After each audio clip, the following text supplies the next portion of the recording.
Hey guys, all the products you see in this video can be found in the description down below. Hey guys, today I have these Mountain Mint seeds.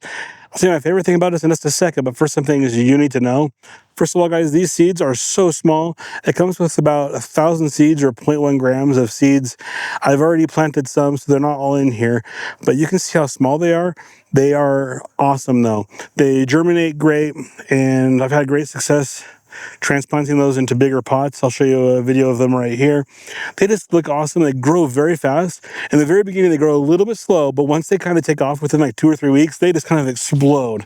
I really like that. I really like similar seeds. You get them and they don't grow at all. These ones have been awesome. I will say you need to follow some directions and do some research on how to sprout these, because they do need sunlight, so you don't want to bury them too deep. Okay, that's one thing I will say. One tip: do not bury them too deep, and if you bury them shallow enough where they have some sunlight, you're going to have good luck sprouting these seeds. And my favorite thing about these guys is just how cool it is to have these in your garden, in a pot, something like that. They're not as crazy as just normal peppermint where they spread through your whole garden and take over, but you can still keep them in a pot if you're worried about something like that, guys. They smell great. I just highly recommend this product. Thanks for watching. If you like what you saw, please subscribe. I appreciate it a ton. Have a good day, guys.